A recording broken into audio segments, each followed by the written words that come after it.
The Galactic Council was a place where aliens spent hundreds of years talking about simple things. They would argue about what color to paint a wall while entire planets died from war or sickness. Humans had joined this space government 50 years ago. They thought they could help make the galaxy a better place.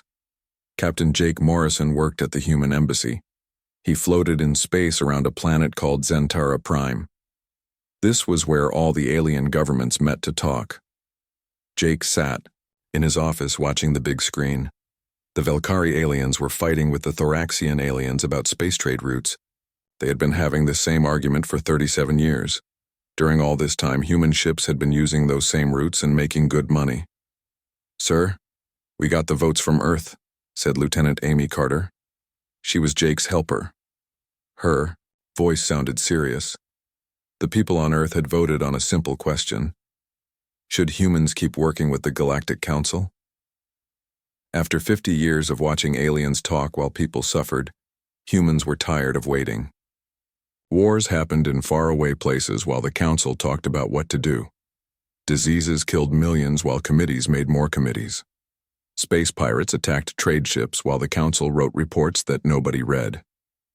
87% said we should leave, Amy told him. The president says you can tell them we're done. Jake thought about all the times humans had tried to help. They made plans to help planets quickly when bad things happened. They offered to pay for rescue. Fleets, they suggested ways to make decisions faster.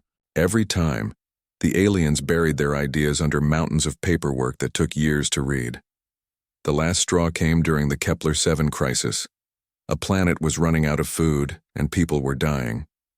The Council spent 6 months talking about the right way to help. Meanwhile, human ships just loaded up food and saved the planet. Then the Council spent 4 more months being angry at humans for not asking permission first. Write the goodbye letter, Jake said. Make it simple. Tell them humanity is leaving the Galactic Council right now. Thank them for the experience, and wish them good luck. A few hours after Jake sent the message, his communication system went crazy. Ambassador Zethkar from the hegemony called first. He had 4 eyes, and they were all wide with fear. "Ambassador Morrison, this must be some kind of trick," Zethkar said. "Humans cannot just leave the Council. The proper way to leave requires 47 different committees to study it for 15 years. "Ambassador," Jake said calmly, "we're not asking to leave. We're telling you we already left. Big difference." Counselor Thixana from the Velkari was even more upset. "You cannot abandon your duties to galactic civilization. This will cause chaos in our legal systems. We have 17 committees that need human members to make decisions." Jake almost laughed.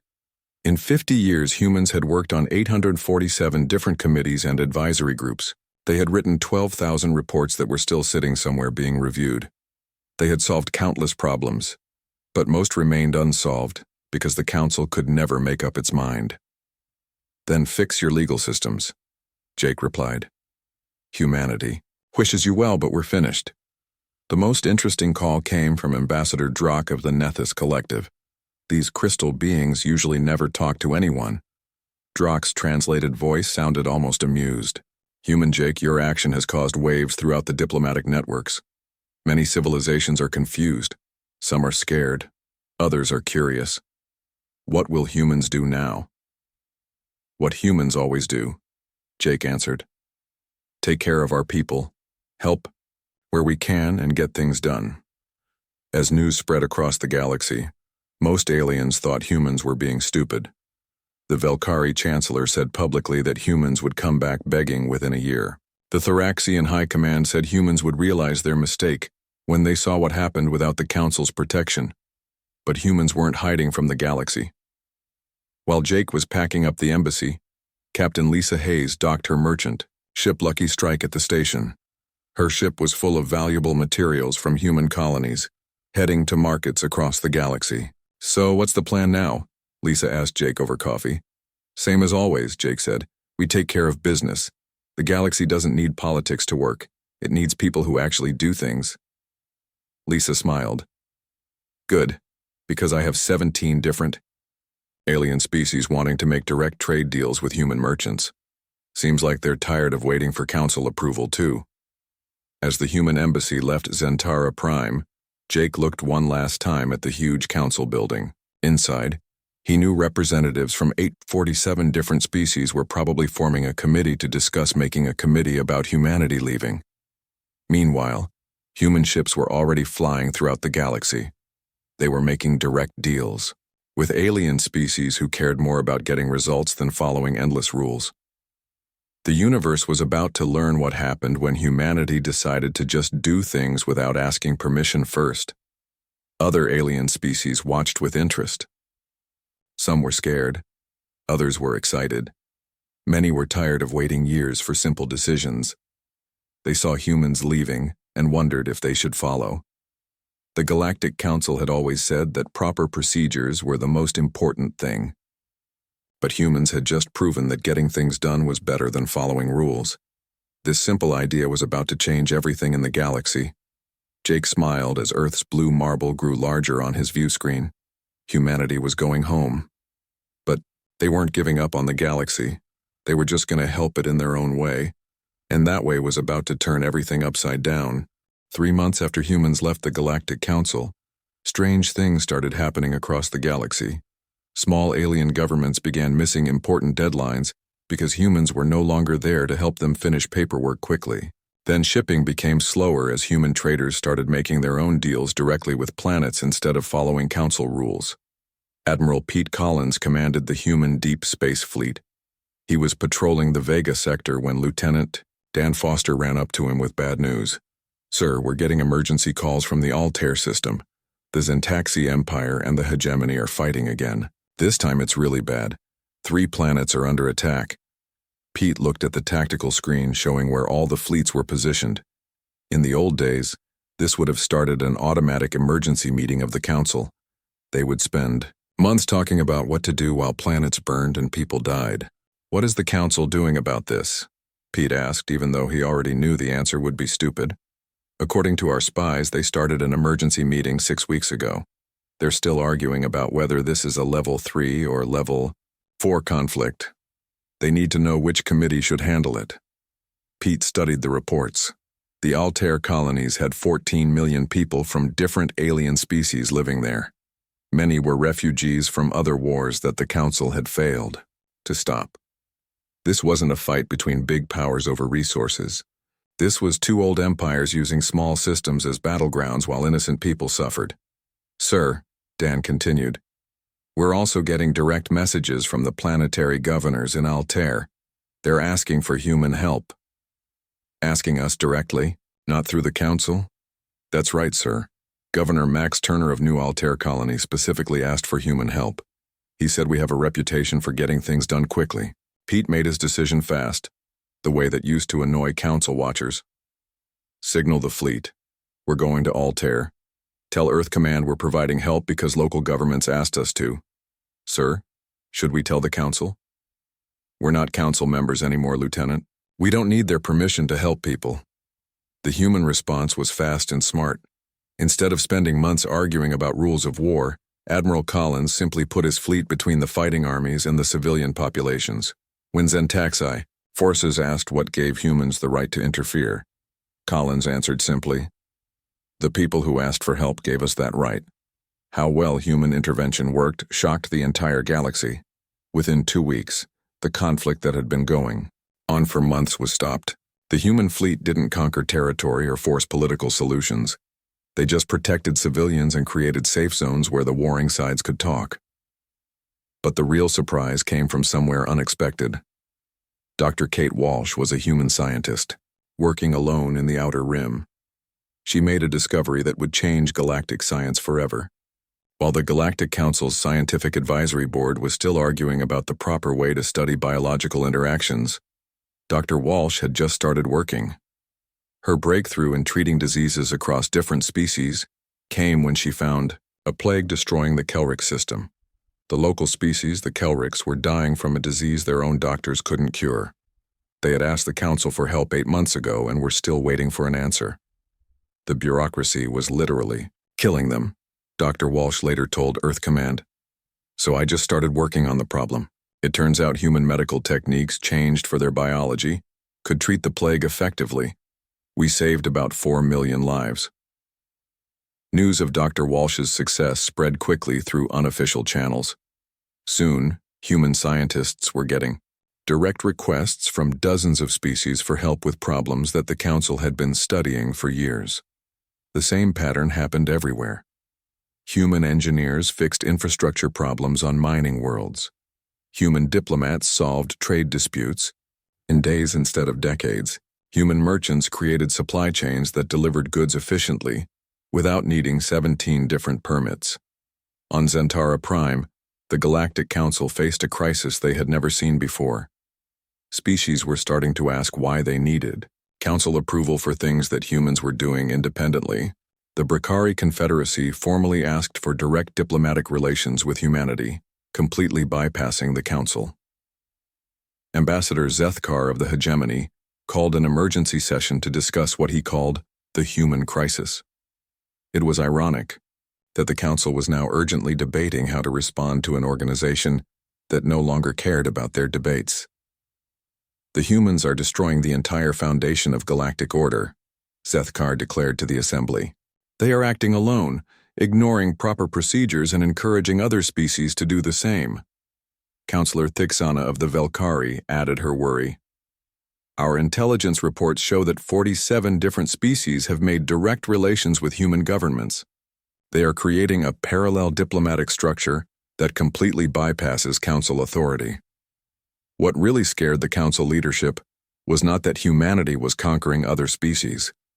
It was that humanity was proving that galactic civilization could work perfectly well without the Council's complicated bureaucratic system. Trade continued, disputes were solved, scientific progress accelerated, and interspecies cooperation flourished, all without needing Council oversight. The most damaging evidence came from efficiency reports. Conflicts that had been under Council review for decades were being solved by human mediators in weeks. Trade agreements that needed years of Council approval were being negotiated directly between species in days. Science projects that had been stuck in committees for centuries were producing breakthrough results under human leadership. Captain Lisa Hayes was now working as an independent trader. Her ship Lucky Strike was completely booked with contracts from species eager to work with human merchants who could deliver goods without bureaucratic delays. It's crazy, she told her sister Helen back on Earth during a video call. I've got the Andrali wanting human-designed atmospheric processors, the Kelrics asking for medical supplies, and 3 different mining groups wanting human engineering consultants. Everyone wants to work with us now that we're not tied up in Council red tape. The galactic economy was starting to reorganize itself around human efficiency. Species that had waited years for Council-approved development projects were getting the same results in months by working directly with human corporations and governments. But maybe the most important change was in thinking. Young beings from across the galaxy began questioning why their civilizations accepted inefficiency as the price of proper procedure. Student movements on dozens of worlds started asking why problems had to be studied for decades instead of being solved right away. The humans had accidentally started a revolution of practical thinking that was spreading throughout the galaxy, one direct relationship at a time. The old way of doing things was starting to crumble, and something new was taking its place. 6 months after humanity's withdrawal, the Galactic Council faced its worst crisis in over 1,000 years. It wasn't an invasion or a plague or a natural disaster. It was something far more terrifying: irrelevance. The crisis reached a breaking point when the Vorthan Republic, one of the Council's founding members, formally announced its intention to establish a practical cooperation agreement with humanity. Ambassador Klix of the Vorthans delivered the news with characteristic bluntness to a stunned Council assembly.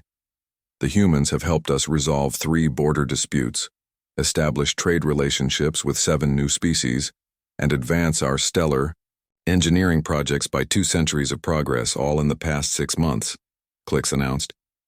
Meanwhile, our request for emergency funding to repair critical infrastructure on Vorthan Prime has been under Council review for 4 years. Chancellor Veltar of the Velkari delegation stood to respond, his voice carrying the authority of someone accustomed to being obeyed. Ambassador Clicks, surely you understand that proper procedures exist for good reason. The Council's deliberative process ensures that all stakeholders are considered, and that actions taken are in the best interest of galactic stability. Chancellor, Clicks replied with devastating simplicity, my people need working power grids, not deliberative processes. The exchange was broadcast across the galaxy, and its impact was immediate. Within days, 17 more species announced intentions to establish direct relationships with humanity. The Galactic Council suddenly found itself hemorrhaging members not through conquest or coercion, but through irrelevance. Commander Rick Barnes of the human patrol ship Odyssey was conducting a routine survey mission in the Sirius sector when he received an urgent communication from Earth Command. The message came from Director Jane Miller, head of Human External Affairs. Rick, we're getting requests for assistance from species we've never even heard of. Apparently, word has spread that humans actually solve problems instead of just talking about them. I need you to investigate some of these requests, but be careful. The political situation is getting complicated. The complication became clear when Rick arrived at the Kepler 442 system in response to a distress call from the local Threnari government. The Threnari were a peaceful species facing raids from pirates who had been operating with impunity while the Council debated anti-piracy measures for the past 18 years. Commander Barnes transmitted Governor Threndall from the planet's surface. We have formally requested Council protection 47 times over the past 2 decades. Each time we are told that our case is being reviewed by the appropriate committees. Meanwhile, our shipping is being destroyed and our people are being killed. Rick studied the tactical situation. 3 pirate vessels were operating in the system's outer regions, preying on merchant traffic. The pirates had been careful to avoid targeting ships from major galactic powers, focusing instead on the Threnari who had no political influence in the Council. Governor, we can have this pirate problem resolved within 72 hours, Rick transmitted back. But I have to be clear. We're not operating under Council authority. We're responding to your direct request for assistance. Commander, at this point we would accept help from cosmic entities if they offered practical solutions. The human response was characteristically direct. Rick's ship, along with 2 others from the patrol squadron, positioned themselves along known pirate routes.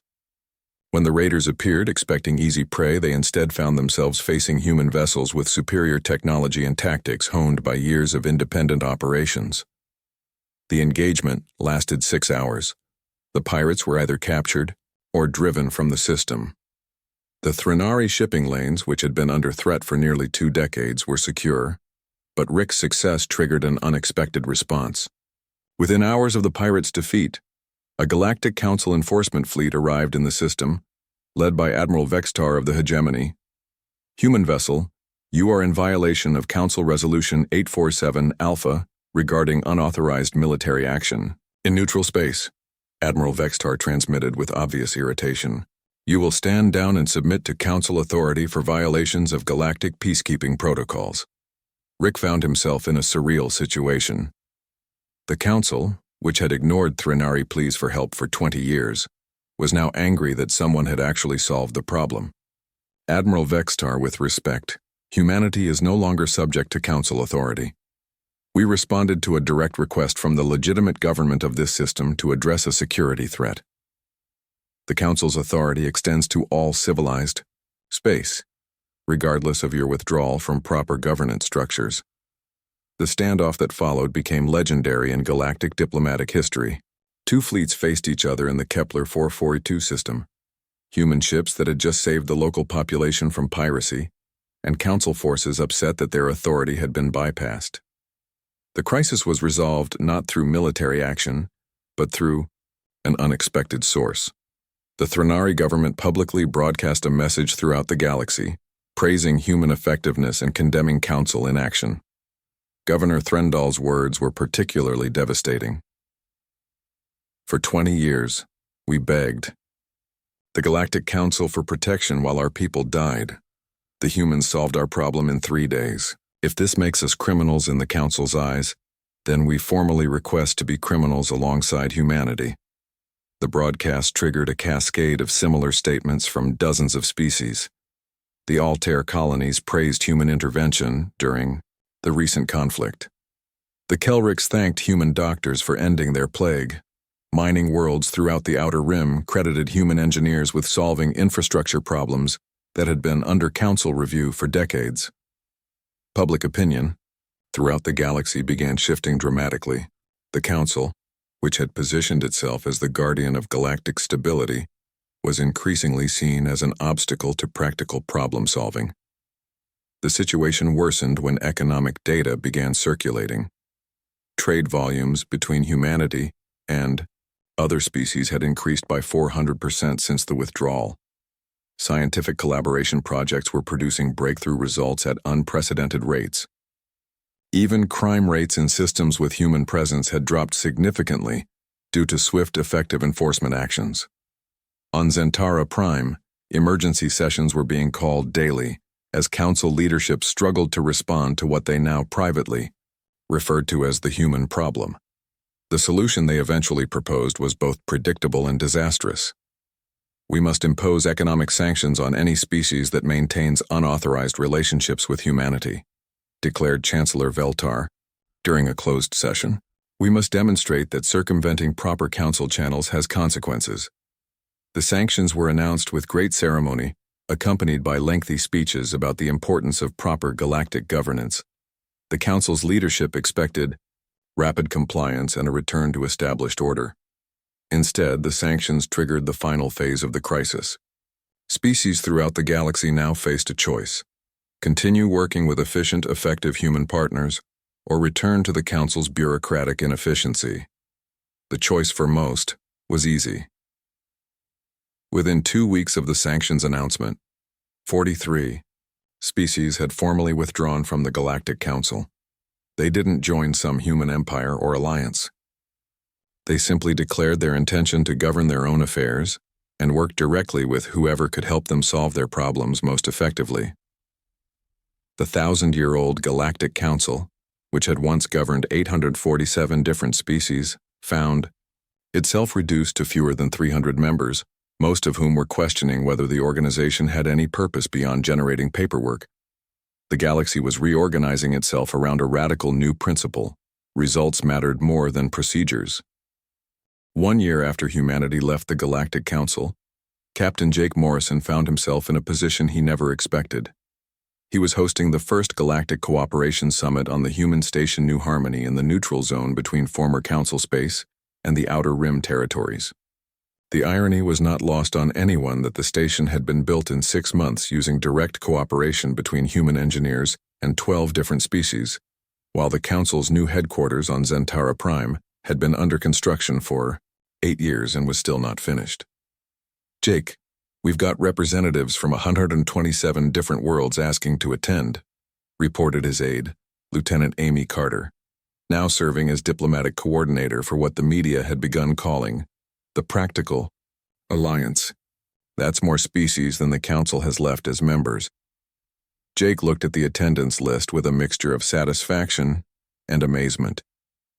The Galactic Council still existed, technically, but it had been reduced to a shadow of its former self. Most of its remaining members were species so stuck in bureaucracy that they couldn't function without committee oversight, or political groups that got their power from complicated procedures rather than actual results. The summit's opening session was unlike anything the galaxy had seen in centuries. Instead of formal speeches about proper procedures and governance frameworks, the agenda focused on practical results. Dr. Kate Walsh presented her medical research, which had now saved millions of lives across dozens of species. Engineer Tony Rivers showed infrastructure improvements that had transformed entire worlds. Captain Lisa Hayes discussed trade networks that had increased prosperity throughout the participating systems. But the most important presentation came from an unexpected source. Ambassador Drock of the Nethys Collective, one of the galaxy's oldest and most mysterious civilizations, asked to address the assembly. Human Jake and assembled practical beings, Drock's translated voice carried an unusual warmth. The Nethys Collective has watched galactic civilization for over 10,000 years. We have seen empires rise and fall, witnessed countless attempts at galactic governance, and observed the endless cycle of bureaucracy consuming the energy that should be devoted to advancement. The crystalline being's form shimmered with what humans had learned to recognize as amusement. In all those thousands of years, we have never seen a species simply walk away from political complexity and return to the basic principle of solving problems efficiently.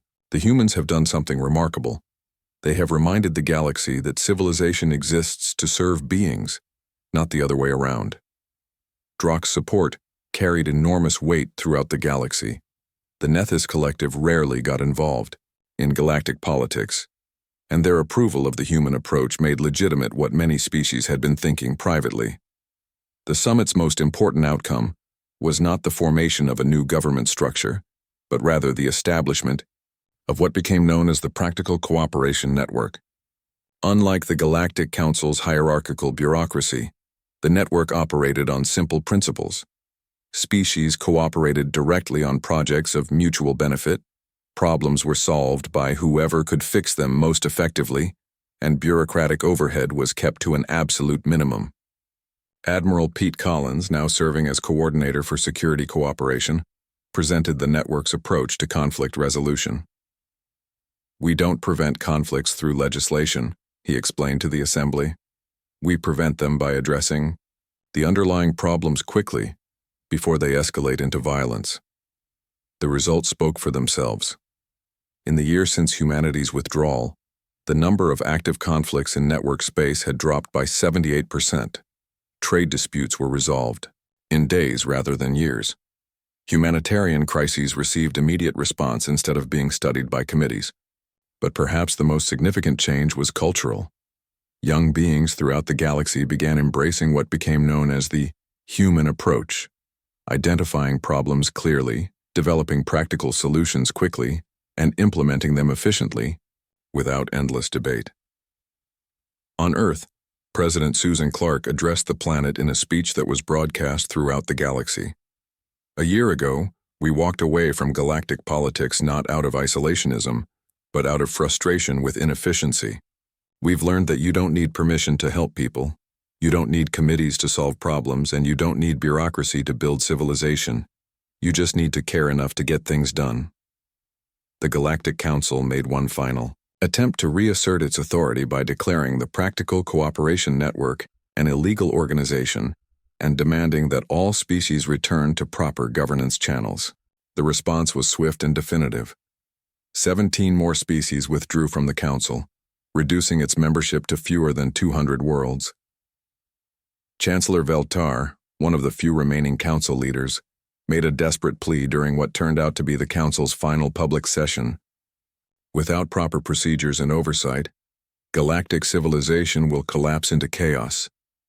There must be rules, regulations, and systematic approaches to governance. The response came not from any government or organization, but from ordinary beings throughout the galaxy. A viral communication spread across all networks, started by a young Threnari student whose world had been saved from pirates by human intervention. "We tried your rules for 1,000 years, the message read. "We watched our problems grow while your committees met. We saw our people suffer while your procedures were reviewed. The humans showed us something better. Just fix the problem and move on to the next one." By the end of the second year, the transformation was complete. The Practical Cooperation Network encompassed over 400 worlds, including many former Council strongholds. Trade flourished without regulatory overhead. Scientific advancement accelerated without approval processes. Conflicts were resolved through direct negotiation, rather than legislative debate. The Galactic Council still existed on paper, meeting quarterly in increasingly empty chambers, passing resolutions that no one followed and forming committees that no one joined. It had become a museum of bureaucratic fossils, maintained more out of historical curiosity than any practical purpose. Captain Jake Morrison, now serving as Earth's representative to the network, often thought about the changes. Humanity had not conquered the galaxy or forced their system on others. They had simply demonstrated that there was a better way to organize civilization, and other species had chosen to follow that example. The galaxy had learned a fundamental lesson. Sometimes the most revolutionary act is not fighting the system, but simply walking away from it and building something better. The network continued to grow, not through military conquest or political pressure, but through practical results.